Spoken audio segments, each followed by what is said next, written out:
Have you ever felt drained in your own home, wondering if you've made the wrong choice about who to share your golden years with? As we age, our need for peace, respect, and genuine connection only grows stronger. Yet many of us find ourselves in living situations that quietly deplete our energy when we most need to preserve it. Who we live with in our later years isn't just about companionship. It's about creating an environment where we can thrive, not merely survive. The right companion brings warmth and support to our daily lives. The wrong one can turn what should be our most peaceful chapter into a constant struggle. Today, we'll explore the 8 types of difficult companions that many older adults find themselves living with, and more importantly, how to address these challenges while maintaining your dignity and independence. Whether you're considering a shared living arrangement, already in one that isn't working, or helping a loved one navigate this territory, you'll gain practical wisdom to make these important decisions with confidence. Before we dive in, take a moment to reflect on your current living situation. Does it energize you or deplete you? Do you feel respected and valued, or diminished and overlooked? These questions matter more now than at any other time in your life, because how and with whom you spend your days directly impacts your well-being. To illustrate this, let me share a story that captures this perfectly. Before we continue, remember to like the video to help us continue creating content for you. The warm afternoon sun cast dappled shadows across the courtyard of Golden Oaks Senior Community. Grace, an 83-year-old former professor with silver hair and kind eyes that missed nothing, sat on her favorite bench, surrounded by jasmine and bougainvillea. Residents often sought her counsel, drawn by her reputation for wisdom delivered with compassion. David, a 67-year-old retired architect with slumped shoulders and tired eyes, approached her bench hesitantly. 3 months into retirement, he looked more exhausted than during his most demanding working years. "Grace," he sighed, settling beside her. "I made what I thought was a sensible decision, moving in with my cousin to save money and have companionship. But I'm drained in ways I never expected." Grace poured tea from her thermos. "As we enter our golden years, who we live with becomes increasingly important. The right companion brings joy. The wrong one dims our spirits when we most need light." David leaned forward. "How can I tell if someone will be a good housemate?" "Let me share what I've learned," Grace replied. "There are 8 types of people who make particularly difficult companions in our later years." As the afternoon light softened around them, Grace began to share her observations. Wisdom gleaned from years of watching the intricate dance of relationships within their close-knit community. Each story she was about to tell reflected patterns she had seen, repeated time and again, each with important lessons for anyone entering this delicate stage of life. Like David, many of us struggle with finding the right balance between independence and companionship as we age. We make decisions based on practical considerations: financial security, fear of loneliness, family expectations, without fully understanding how profoundly our living environment affects our quality of life.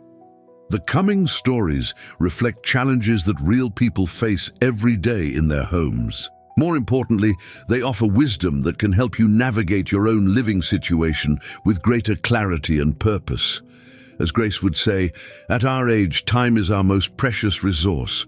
We've earned the right to be selective about who we share it with. Grace began with her first example. "My friend Susan moved in with her brother James after selling her home. They'd always been close, and Susan thought living with family would provide security and companionship in her 80s. "What went wrong?" David asked, leaning forward. "James refused to have internet installed, wouldn't learn to use a smartphone, and fought against any modern technology," Grace explained. "He was perfectly content living as though it was still 1980. At first, Susan thought she could manage without these conveniences, but soon realized how isolated she'd become. Susan's grandchildren couldn't video call her, and she couldn't access telehealth for her arthritis, Grace continued. When the pandemic hit, she couldn't order groceries online or participate in virtual community events. I call people like James the digital dinosaurs. They force technological isolation on those around them. David nodded in recognition. Technology becomes more important as we age, not less. It's our connection to the world when mobility becomes challenging. Exactly, Grace agreed. Susan initially tried to accommodate James by using the library's computers, but this became impractical during winter when walking was difficult. Eventually, she negotiated to have internet access in her room only, with James agreeing not to interfere with her connection. Sometimes you need your own digital space, even in a shared home, Grace added. The compromise worked because Susan respected James's preference to live without technology in common areas, while he recognized her need for connection. David shifted uncomfortably. My cousin isn't quite that bad, but she does unplug the Wi-Fi at night, claiming it disturbs her sleep. I've missed important messages from my children overseas because of this. That's concerning, Grace responded gently. In our later years, staying connected to loved ones becomes even more precious. A true companion understands this and wouldn't restrict something so vital to your well-being. Grace paused, allowing David to process her words before continuing. The ancient Stoics believed that peace comes from focusing on what we can control while accepting what we cannot. In this case, Susan couldn't control her brother's aversion to technology, but she could control how she responded to it. She found a middle path that preserved their relationship while protecting her needs. What about people who understand the importance of technology but have other issues? David asked. The second difficult type, Grace said, sipping her tea, is what I call the space invader. My neighbor William moved in with a childhood friend who seemed perfectly normal during visits. The friend had always kept a tidy home, and William looked forward to sharing a spacious house after downsizing from his family home. But within months, Grace continued, newspapers, collectibles, and clutter filled every corner. What William hadn't realized was that his friend had maintained appearances during short visits by temporarily storing things away. Once they lived together, the friend's true habits emerged. David's eyes widened. That sounds suffocating. It was, Grace nodded. William couldn't navigate with his walker safely, and when he developed pneumonia, paramedics struggled to reach him through the maze of possessions. What began as an inconvenience became a serious health hazard. What did William do? David asked, clearly invested in the outcome. His daughter helped him find a small apartment nearby, Grace replied. As he told me, I'd rather live in one clean room than a mansion filled with hazards. The experience taught him that incompatible living habits aren't just about comfort. They can affect our very survival. Grace turned slightly to watch a hummingbird hover near the jasmine flowers. William's story reminds me of Epictetus, who taught that true wealth isn't measured by what we own, but by what brings us peace. William found more abundance in his small, orderly apartment than in a large house where he couldn't move freely. For those of you finding yourselves in similar situations, Grace continued, addressing an imagined audience, remember that your physical environment directly impacts your mental well-being. At our age, we need spaces that support mobility and reduce fall risks. If someone's habits create physical obstacles, you must address this promptly. Your safety depends on it. Did William maintain his friendship? David wondered aloud. They still meet weekly for chess at the community center. Grace smiled. Sometimes separate living spaces actually preserve relationships that would otherwise crumble under the stress of incompatible daily habits. David nodded thoughtfully. My cousin's apartment isn't cluttered, but she has taken over the common areas with her crafting supplies. My reading chair now sits beneath piles of fabric. That's a common boundary issue, Grace acknowledged. Even smaller intrusions can feel overwhelming when they impact the spaces where we find peace. Have you discussed this with her? I've hinted, David admitted, but I worry about seeming ungrateful since she opened her home to me. That brings us to another point, Grace said. Gratitude doesn't require sacrificing basic needs. Clear boundaries actually create healthier relationships because they prevent resentment from building. Grace shifted slightly, adjusting her position on the bench. The third challenging housemate is the schedule saboteur. Martha rose with the sun and retired early, as many of us do as we age. Our circadian rhythms naturally shift earlier, but her grandson Peter played video games until dawn and slept until noon.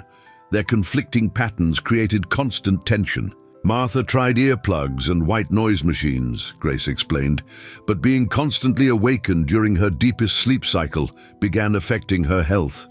She developed anxiety and her blood pressure rose. Her doctor pointed out that at 82, proper sleep wasn't a luxury, it was essential medicine. I can relate to that, David sighed. My cousin stays up watching television at full volume. I've been using earplugs, but they're not enough. I wake up feeling as though I haven't slept at all. Sleep disruption is particularly serious for older adults, Grace emphasized. It affects our cognitive function, balance, and emotional regulation. The Stoics viewed good health as a primary advantage in life, not as an end in itself, but as a foundation that allows us to pursue wisdom and virtue. How did Martha resolve her situation? David asked. First, they established quiet hours between 10 p.m. and 7 a.m. No gaming, television, or phone conversations during those times, Grace explained. They also invested in soundproofing measures for Peter's room and the main living area. Most importantly, they had an honest conversation about respecting each other's physiological needs.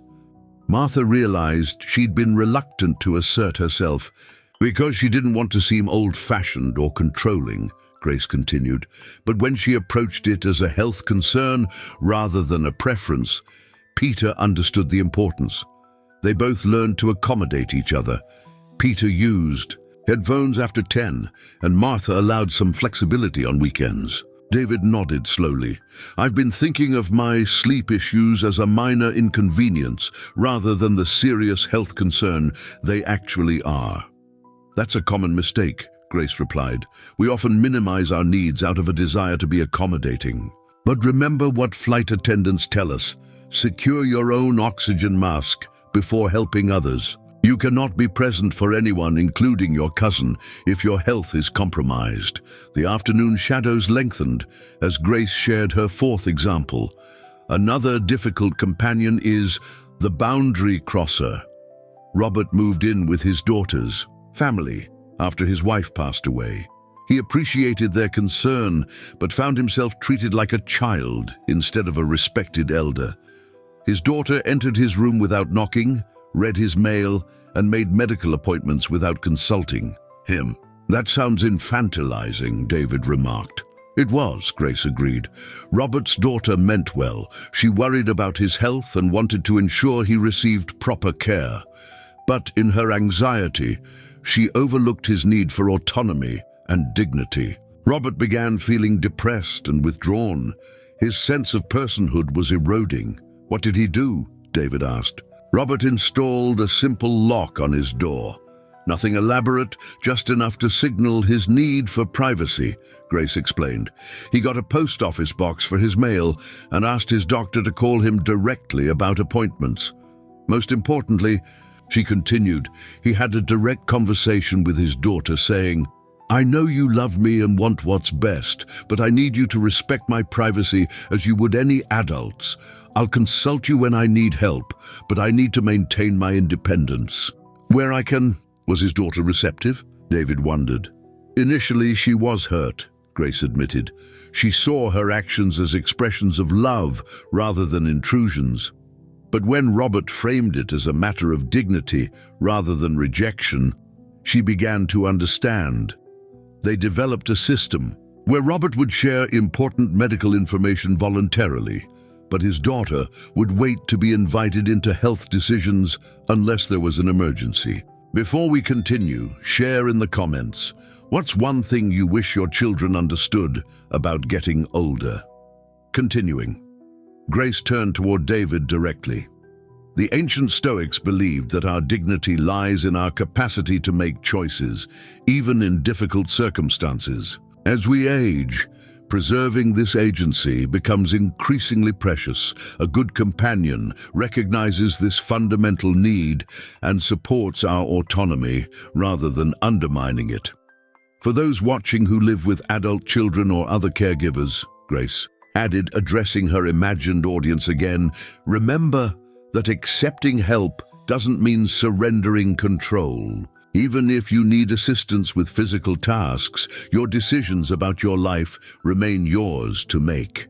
David looked thoughtful. My cousin sometimes answers questions directed to me when we're with others, as though I can't speak for myself. I've been letting it slide, but perhaps I shouldn't. Those small moments where others speak over or for us can erode our sense of self over time, Grace agreed. A gentle correction in the moment, thank you, but I can answer for myself, often resolves the issue without conflict. These examples are illuminating, David said. I've been focusing on practical considerations like saving money, but I'm realizing that emotional and psychological compatibility might be even more important at this stage of life. Precisely, Grace nodded. Financial security matters certainly, but at our age, peace of mind and emotional well-being are equally valuable currencies. The Stoic philosopher Seneca, who lived to be quite elderly himself, wrote about the importance of choosing our companions wisely. He said, we should select those who improve us by their presence. In practical terms, Grace continued, this means living with people who respect our boundaries, honor our rhythms, and recognize our wisdom and autonomy. When evaluating a potential living companion, observe how they handle differences of opinion, whether they listen when you express needs, and if they view aging as a natural process rather than a problem to be managed. I'm beginning to see that my living situation affects more than just my daily comfort, David said. It shapes my sense of self and my ability to find meaning in this phase of life. Exactly, Grace smiled. The philosopher Marcus Aurelius wrote about the importance of finding tranquility within ourselves, but he also acknowledged that our environment and companions influence our ability to maintain that inner peace. A good living situation creates the conditions where wisdom and contentment can flourish. A gentle breeze rustled the jasmine flowers, carrying their sweet scent across the courtyard. Grace poured more tea for both of them before continuing with her observations. Let me ask you something, David, Grace said thoughtfully. When you imagine your ideal day at this stage of life, what does it include? Not what you think you should want, but what would truly bring you satisfaction. David considered the question seriously. I'd wake naturally, without being startled awake. I'd have quiet time for reading and reflection in the morning. I'd work on my sketches, architectural drawings just for pleasure now, not clients. I'd connect with my children and grandchildren, perhaps through video calls. I'd take a walk outdoors, and I'd enjoy meaningful conversation with someone who sees me as I am, not as I was, or as they wish I would be. That's beautifully articulated, Grace replied. Now consider how many of those elements are possible in your current living situation. That gap reveals what needs to change. Almost none of it is possible now, David admitted, his voice tinged with sadness and revelation. I'm constantly adjusting to my cousin's preferences and schedule. That's valuable clarity, Grace said gently. The Stoics emphasized the importance of periodically evaluating whether our choices align with our deepest values. There's no shame in recognizing when a situation isn't serving you, even if you entered it with the best intentions. David sat quietly for a moment, absorbing Grace's words. I've been allowing guilt to keep me in a draining situation. My cousin isn't a bad person, but our living styles are incompatible." "That's an important distinction," Grace nodded. "These difficult companion types aren't necessarily bad people. They simply have different needs and habits that conflict with ours. Understanding this helps us address the situation with compassion rather than resentment." The afternoon shadows lengthened as Grace shared her fifth example. Then there's the social butterfly, people who fill the home with constant activity and visitors. My friend Henry moved in with his sister after his wife passed away. He was grateful for her lively presence at first as it distracted him from his grief. "That sounds positive," David remarked. "It was initially," Grace agreed. But Henry's sister hosted gatherings 3 times weekly without notice: bridge club on Tuesdays, church committee on Thursdays, and family dinners every Sunday. Henry found himself constantly surrounded by people he barely knew, with no say in when they would arrive or depart.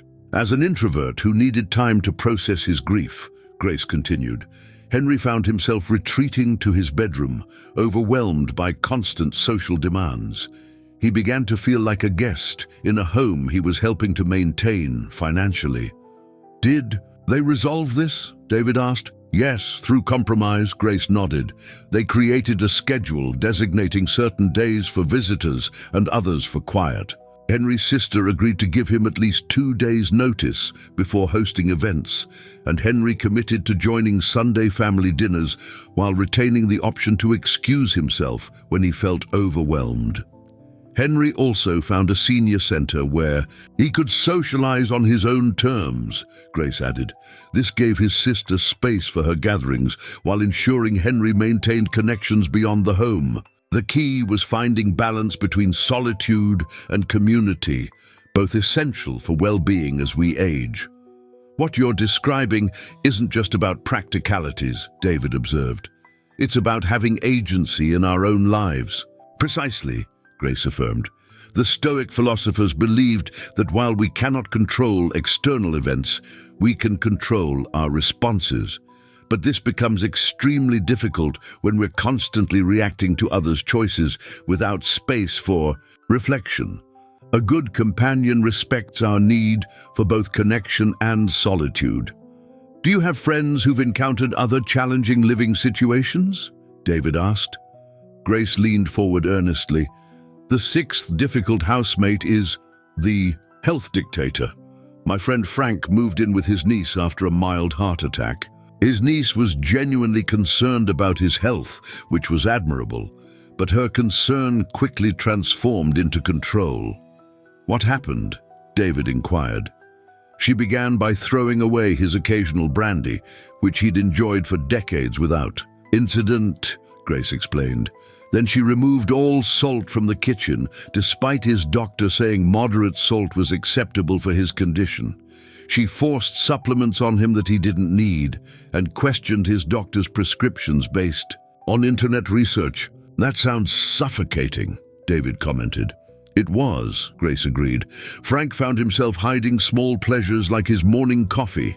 He began to feel like a child sneaking cookies, rather than an adult managing his own health with medical guidance. The stress of constant surveillance was worse for his heart than his occasional indulgences had ever been." "How did Frank handle this?" David asked. "He invited his niece to a doctor's appointment," Grace said. The physician explained that while her concern was understandable, her controlling approach created stress that was actually detrimental to Frank's recovery. The doctor emphasized that Frank's mental well-being was as important as his physical health. "They reached a compromise," Grace continued. "Frank's niece would share information rather than demands, and Frank would consider her suggestions while maintaining final say in his health decisions. They agreed to follow the doctor's guidance rather than internet trends." David nodded thoughtfully. "I imagine many older adults face this kind of well-intentioned control from family members who confuse care with management." "Exactly," Grace said. "The Stoics taught that virtue lies in making wise choices, not in having choices made for us. Even when we need support with health challenges, maintaining our decision-making capacity is vital to our dignity. For those watching who live with concerned family members, Grace added, addressing her invisible audience, remember that accepting help doesn't mean surrendering control. Invite your caregivers to medical appointments when appropriate, so professionals can mediate between concern and autonomy. What about older adults who face the opposite problem? David asked. Those whose companions don't take enough responsibility. What do you think about all this? Let me know in the comments below. Continuing, that brings me to the seventh challenging companion, the responsibility shirker, Grace replied. My cousin Edward moved in with a friend who seemed reliable during their trial period. They agreed to share household duties and expenses equally, as both were physically capable. Let me guess, David interjected. The friend didn't follow through. Precisely, Grace nodded. Bills went unpaid until Edward handled them. Small maintenance issues festered until they became major problems. The friend would agree to tasks but forget repeatedly, leaving Edward to either nag, which felt demeaning, or do everything himself. At our age, that kind of stress isn't just annoying. It's harmful, David observed. Absolutely, Grace agreed. Edward tried various approaches, chore charts, calendar reminders, direct conversations, but his friend had spent a lifetime avoiding responsibilities and wasn't going to change at 70. Edward found himself doing everything despite their agreement to share, creating resentment that poisoned their friendship. What was Edward's solution? David asked. After 6 months of frustration, Edward proposed they live in separate units in the same community, Grace explained. Close enough for companionship, but with clear boundaries around responsibilities. His friend actually seemed relieved. He'd felt Edward's disappointment, but couldn't change his habits. Now they meet for meals and activities without the tension of shared responsibilities, Grace continued. Edward says they're better friends now than when they lived together, because expectations are clearer and disappointment doesn't color every interaction. David sighed. These stories are making me realize I've been ignoring warning signs in my own situation. My cousin often forgets to pay the utilities on time, despite my reminders. That places unnecessary stress on you, Grace said gently, especially when we're living on fixed incomes. Financial uncertainty creates anxiety that affects our health. A reliable companion honors commitments and communicates clearly about shared responsibilities. Night fell, and lanterns illuminated the courtyard as Grace shared her final story. The eighth difficult housemate is the silent striker, those who never address concerns directly. My friend Nancy moved in with her sister after both became widows. They'd been close all their lives, so Nancy expected open communication. Instead, Grace continued, her sister never addressed concerns directly. When displeased, she gave Nancy the silent treatment for days. Or she'd make cutting remarks disguised as jokes, leaving Nancy confused about what she'd done wrong. That's passive-aggressive behavior, David noted. Exactly, Grace agreed. Nancy would ask directly what was wrong, but her sister would say nothing, while clearly being upset. This created a constant state of anxiety for Nancy, who never knew when she might unknowingly trigger her sister's displeasure. The silent treatment is actually a form of emotional manipulation, Grace explained. It creates distress by withholding the fundamental human need for connection. For older adults who may already experience social isolation, this can be particularly damaging. How did Nancy handle this? David asked. She found partial success by addressing the pattern directly rather than specific incidents, Grace replied. During a calm moment, she said to her sister, I've noticed that when you're upset, you stop speaking to me rather than telling me what's wrong. This creates anxiety for me and prevents us from resolving issues. Could we agree to discuss concerns? When they arise, Nancy also established regular check-in conversations, Grace continued. Over Sunday breakfast, they would each share what was working well and what could improve in their living arrangement. This structured approach made it easier for her sister to express concerns without feeling confrontational. Did that solve the problem completely? David wondered. Not entirely, Grace admitted. Old habits are difficult to change, but Nancy also learned not to chase after her sister during silent treatments, which only reinforced the behavior. Instead, she continued her normal activities, engaging pleasantly when her sister was ready to communicate again. Most importantly, Grace emphasized, Nancy developed other social connections, so her sister wasn't her only source of interaction. She joined a book club and volunteered at the library, creating a support network beyond their home. This reduced the power of the silent treatment to isolate her. David nodded slowly. These examples are illuminating. They show that compatibility isn't just about shared interests or values. It's about communication styles, boundary respect, and reliability in day-to-day interactions. Exactly, Grace agreed. The ideal companions share certain qualities regardless of their personalities or backgrounds. They respect boundaries, handle responsibilities reliably, communicate directly but kindly, and believe life remains meaningful at every age. When evaluating potential living companions, Grace continued, look beyond surface compatibility to these deeper patterns. Observe how they handle conflict in other relationships. Listen to how they speak about aging and independence.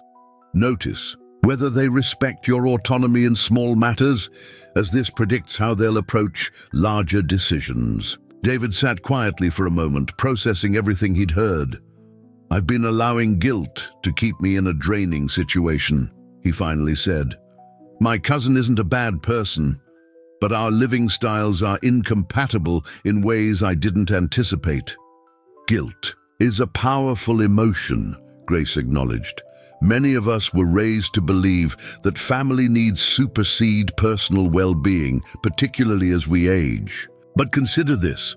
By remaining in an incompatible living situation, you're not only diminishing your own quality of life, but potentially damaging your relationship with your cousin. How so? David asked. Resentment accumulates over time, Grace explained. Small irritations become major grievances. Eventually, you may find yourself unable to appreciate your cousin's positive qualities because the daily friction overshadows everything else. Sometimes the kindest choice, both for ourselves and others, is to maintain separate living spaces even with people we care about. The Stoic philosopher Epictetus taught that we should distinguish between what we can change and what we cannot, Grace continued. You cannot change your cousin's fundamental nature or habits, but you can change your living arrangement to one that supports your well-being while maintaining the relationship in a healthier context. I worry about hurting her feelings, David admitted. That's understandable, Grace nodded. When approaching difficult conversations, focus on incompatibility rather than fault. You might say, I've realized our daily rhythms and needs are different in ways that create stress for both of us. I value our relationship and want to preserve it by finding a living arrangement that works better for each of us. Frame it as a positive choice that benefits both of you, Grace suggested. Perhaps your cousin also feels constrained by accommodating your preferences. Many difficult living situations persist because both parties are reluctantly compromising, creating mutual frustration. David seemed to relax slightly. That approach feels respectful rather than accusatory. Exactly, Grace smiled. The goal isn't to assign blame, but to recognize that different life stages bring different needs. What worked at 60 might not work at 70 or 80. Adapting our living arrangements is part of responding wisely to the natural progression of aging. For those watching who feel trapped in difficult living situations, Grace added, addressing her invisible audience, Again, remember that change becomes more daunting the longer we postpone it. If you're experiencing persistent stress or diminishment in your living environment, begin exploring alternatives now, while you have the energy and clarity to manage the transition. What alternatives would you suggest? David asked. That depends on your resources and needs, Grace replied. Some find that separate apartments in the same community provide the perfect balance, close enough for regular connection, but with clear boundaries. Others discover that a smaller, independent living space brings more joy than a larger shared one with constant tension. Senior communities like ours offer structured opportunities for connection without the complications of shared living, Grace continued. For those with limited financial resources, there are subsidized options in many areas. The key is to start researching before a crisis forces hasty decisions.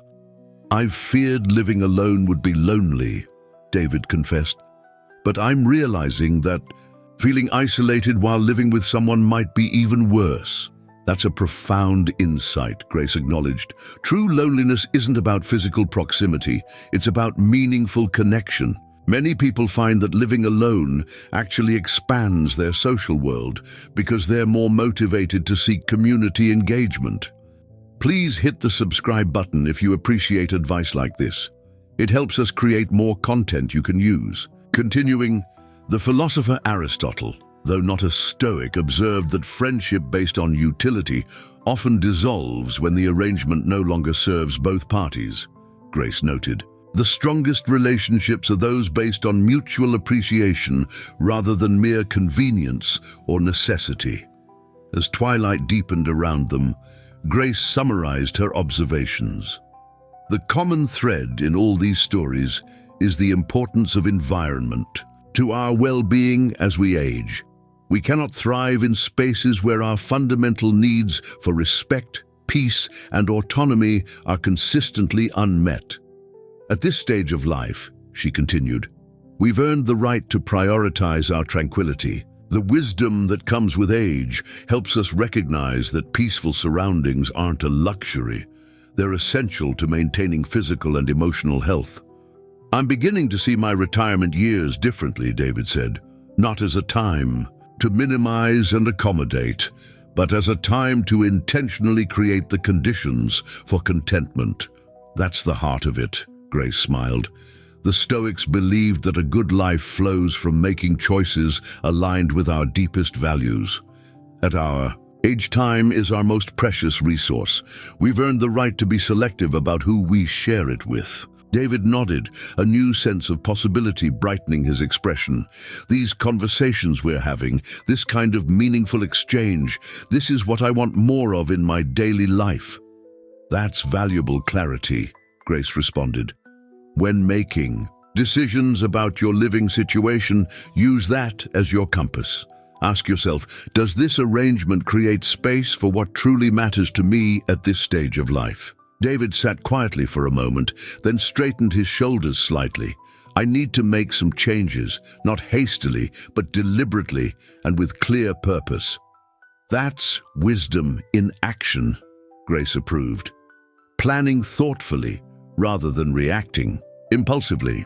Consider writing down what you need in a living situation, not just practical elements like accessibility and affordability, but emotional and spiritual needs as well. What environment would support your continued growth and peace? I hadn't thought about continued growth, David admitted. Somehow I've fallen into thinking of this phase as simply maintaining or managing decline. That's a common misconception, Grace said gently, but our capacity for growth, meaning, and joy doesn't diminish with age. It often deepens.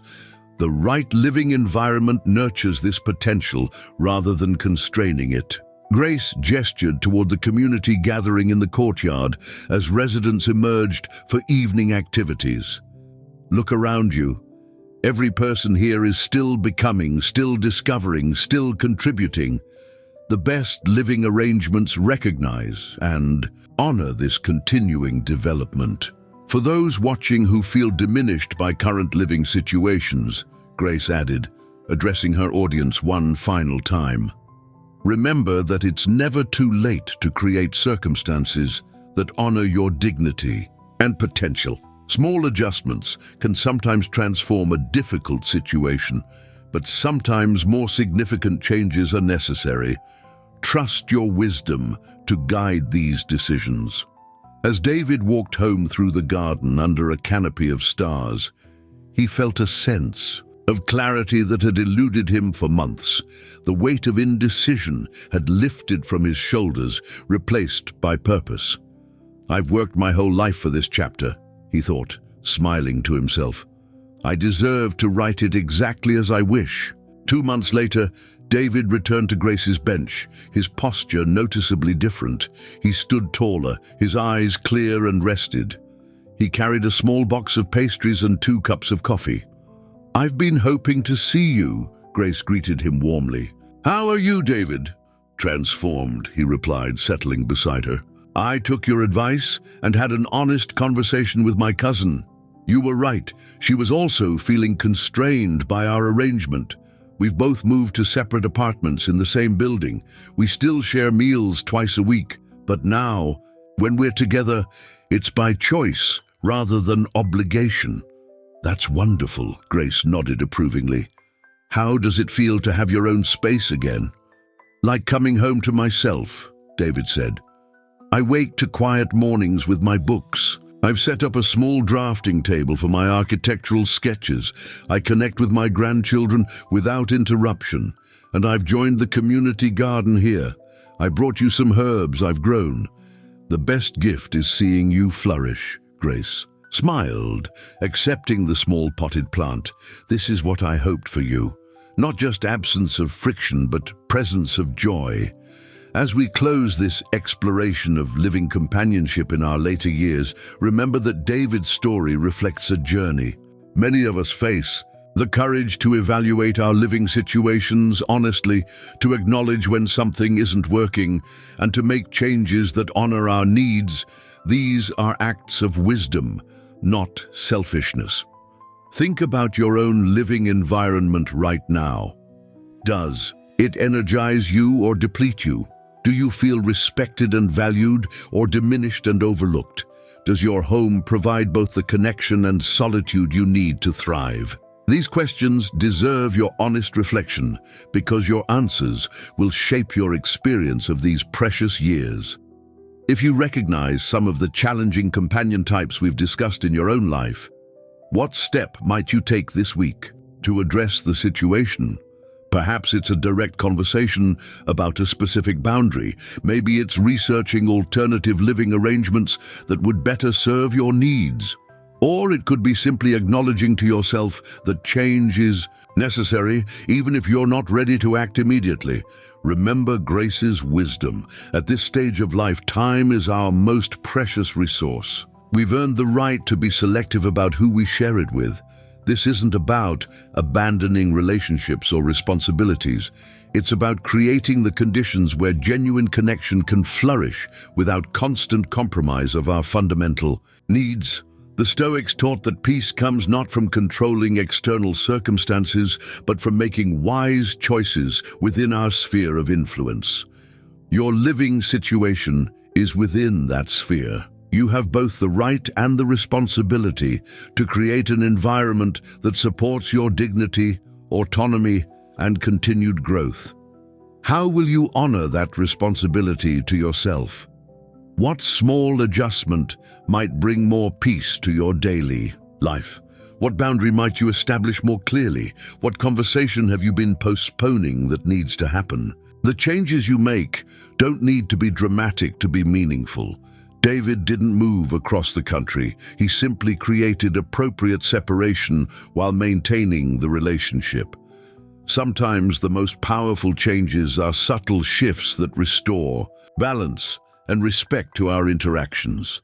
As you move forward from this conversation, carry with you the confidence that prioritizing your well-being isn't selfish. It's necessary. When you create circumstances that allow you to flourish, you bring your best self to every relationship in your life. Your wisdom, patience, and joy become your true legacy to those you love. Remember that it's never too late to make changes that align with your deepest values. Whether you're 65 or 95, you retain the right to shape your environment in ways that honor your dignity and nurture your spirit. The courage to do so is itself an expression of the wisdom you've earned through decades of living. May you find companions who respect your boundaries, appreciate your wisdom, and bring genuine joy to your days. May you create a home that serves as both sanctuary and launching pad for continued growth and connection. And may you move through this chapter of life with the quiet confidence that comes from living in alignment with your truest self. Your golden years can indeed be golden, not despite the challenges of aging, but because the wisdom you've gained allows you to meet those challenges with grace and purpose. The choice is yours. How will you write this precious chapter of your life? If this reflection spoke to something you've lived through, consider liking the video. It helps us share these quiet truths with others who may need them. Thanks for watching.